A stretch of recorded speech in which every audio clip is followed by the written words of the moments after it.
राजधानी लखनऊ के UP press club में हिंदू बेटी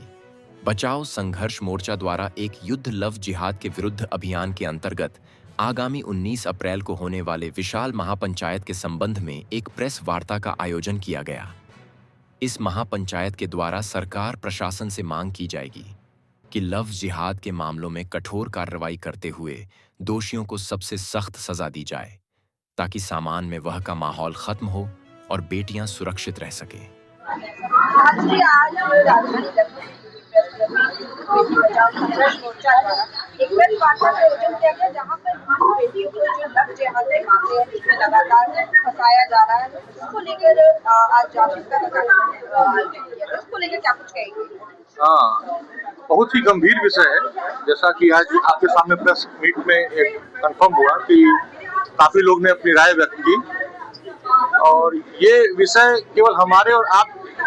तक ही सीमित नहीं रहता। ये विषय हम लोग अगर आगे बढ़ेंगे तो पूरी सनातन संस्कृति पे भी चोट लगने के लिए ये काफी है। इसमें हमारी हिंदू बहन बेटियों को विधर्मियों द्वारा बरगला के फुसला के और उनसे झूठे वादे करके जिस तरीके से ये जिहाद का रूप दिया जा रहा है, जैसा कि हम लोग ने इसके पूर्ववर्ती जगहों पे भी सुना था कि ग्रुप जिहाद हो गया, अभी आईटी जिहाद का भी नाम काफी आ रहा है। तो ये हर जगह से ही हम लोग को तोड़ने की कोशिश की जा रही है, जिसको हम लोग होने नहीं देंगे। और सनातनी परंपरा के अनुसार जितना भी हम लोग से हो पाएगा, चाहे वो जागरूकता के तहत हो, चाहे किसी भी तरीके से, हम लोग उसको रोकने की पूरी कोशिश करेंगे। ये छोटा सा कदम है हमारा, इसके छोटा सा हमने इसमें डाल रखा है। देखा है मॉडर्नाइजेशन के नाम पर भी ये सारी चीजें हो रही है, जैसे कि बच्चे अलग रहते हैं माँ बाप से, काम के सिलसिले में, पढ़ाई के सिलसिले में, तो वो अपनी संस्कृति अपनी सभ्यता को भूलते जा रहे हैं। आपको लगता है कि ये भी हाँ, ये बहुत बड़ा कारण है। इसमें हमने जितने हमारे माँ बाप हैं, इनसे बच्चों के गार्जियन है, इनसे एक छोटी सी अपील है कि बच्चों पे नजर रखें, कब जा रहे हैं, क्या कर रहे हैं, सोशल मीडिया से कितना जुड़े हुए हैं। और अभी एक नया केस आया था आपके सामने मनी मेराज का, उसमें भी आपने देखा होगा काफी हो हल्ला भी हुआ था इसके बारे में। और अभी एक केस आया था जो मोनालिसा वाला, तो उसमें भी आपने देखा होगा जिस तरीके से जिस पैटर्न के तहत ये लोग काम कर रहे हैं, सबको लगभग लोगों को पता हो गया होगा।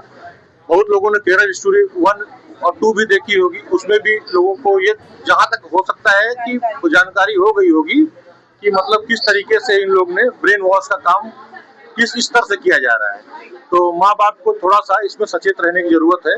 बीच बीच में ऑब्जर्व करते रहना चाहिए बच्चों। जी, आप भी इस प्रेस वार्ता में आई हैं, आज क्या कुछ कहना चाहेंगे कि आप एक महिला है और किस तरह से जरूरी है कि आज की हमारी महिलाओं को, और जैसे कि ये भी बताया गया कि पुरुषों को भी शरीर का शिकार होना पड़ रहा है। बिल्कुल, जैसे हम देख रहे हैं कि हमारे समाज में जो रेशो बढ़ रहा है, वो जो मुस्लिम जो चाहते हैं वो करवा रहे हैं हमारी महिलाओं से, हमारी लड़कियों से, और कहीं ना कहीं इसमें हमारा परिवार ही इसका जिम्मेदार होता है। और परिवार जिम्मेदार इसलिए होता है क्योंकि अगर आप बच्चे क्या हो रहा है, बच्चों को बहुत बचपन से पैम्पर करके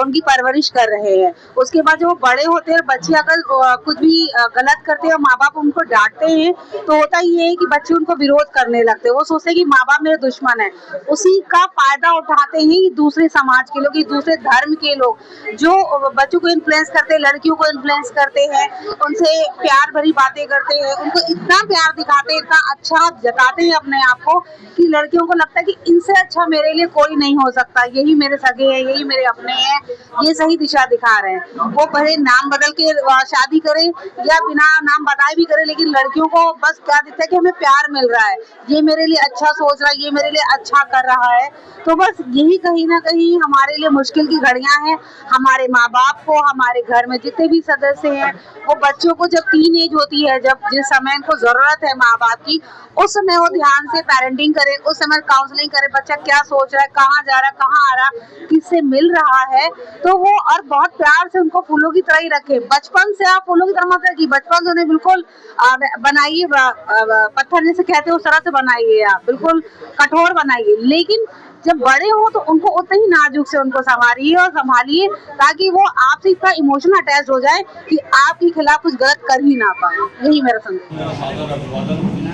आप सभी का अभिनंदन और वंदन।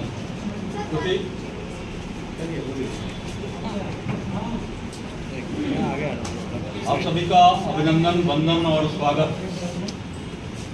अभिनंदन और वंदन इस भावना के साथ में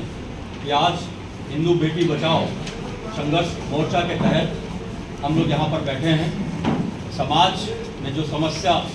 हम लोग के लिए अब नासूर बन गई है और उसको अगर हम सही समय पर एड्रेस नहीं करते हैं, उसका सही समय पर निदान नहीं निकालते हैं, तो उसके बहुत ही दुष्परिणाम होने वाले हैं।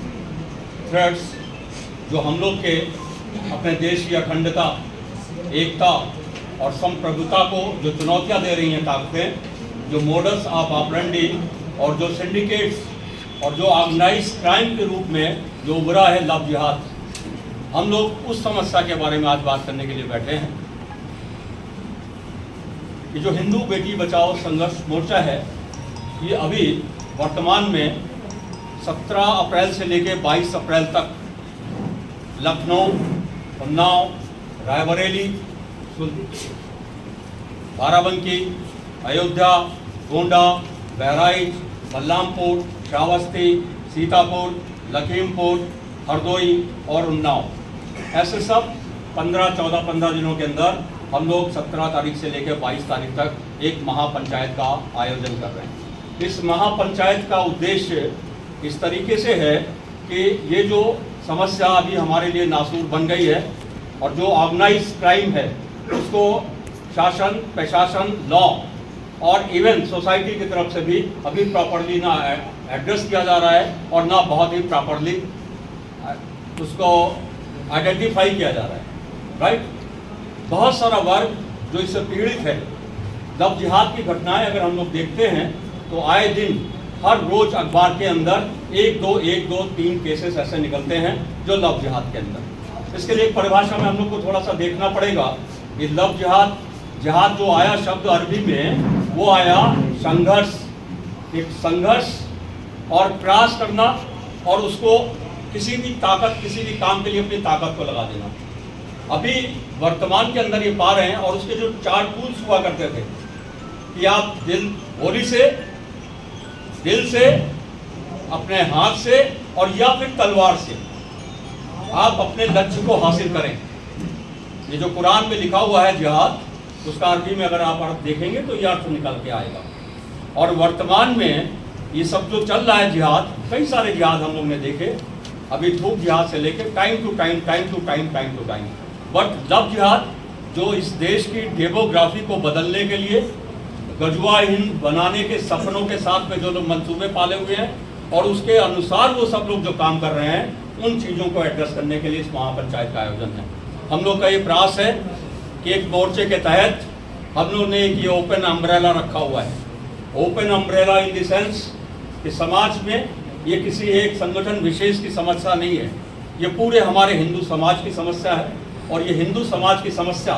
समाज ही अपनी समस्या को पहचानेगा, उसके लिए आगे बढ़ेगा, जन जागरण करेगा, आंदोलन करेगा, संघर्ष लेगा और उसका निदान पाएगा।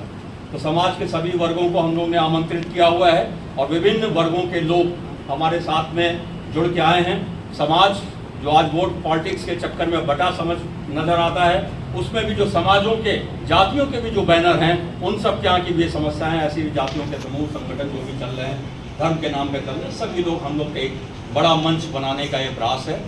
और ये प्रयास इसलिए है कि ये आवाज़ जो यहाँ से चल रही है, वो आवाज़ केवल यहीं की नहीं है, इन 14-15 दिनों की, ये पूरे पूर्वी उत्तर प्रदेश में इस पूरे इशू को रेस कर रहे हैं हम लोग। और हिंदू बेटी बचाओ समिति और इसी बैनर से, संघर्ष मोर्चा के बैनर से जा रहा है और ये पूरे 65-70 दिनों के अंदर इसकी आवाज़ जाएगी और समाज को जागृत करने के प्रयास से हम लोग निकल रहे हैं। हम लोग कुछ एक बातों को लेकर हैं आप लोग के बीच में। अभी आप सब लोग मीडिया के बंधु हैं और उसी में से किसी पत्रकार भाई का मेरे पास में वीडियो भी आया था और लाइव चला रहा था, वो जो सुप्रीम केस के अंदर अभी घटना घटी लव जिहाद की, जो वर्मा, वो जो लड़की थी जो अपने बच्चे के साथ में सुप्रीम कोर्ट, हाई कोर्ट में न्याय मांगने के लिए हाई कोर्ट की दीवारों के ऊपर चढ़ी हुई थी और छत से कह रही थी कि हम खुदकुशी कर लेंगे। और उसको किसी तरीके से हमारे समाधिवक्ता भाइयों ने, वहाँ के एडमिनिस्ट्रेशन ने, वहाँ के फोर्स ने एक प्रिकॉशन और प्रिवेंटिव देते हुए जाल वगैरह लगा के और काउंसलिंग करके उसको नीचे लेके आए। इन सब के बावजूद मुझे कहना पड़ रहा है कि समाज में अभी भी हमारा एक बहुत बड़ा वर्ग बिल्कुल शुतुरमुर्ग बना हुआ है, बिल्कुल शुतुरमुर्ग बना हुआ है। ये सब जो शुतुरमुर्ग लोग हैं, क्या होता है कि जब रेगिस्तान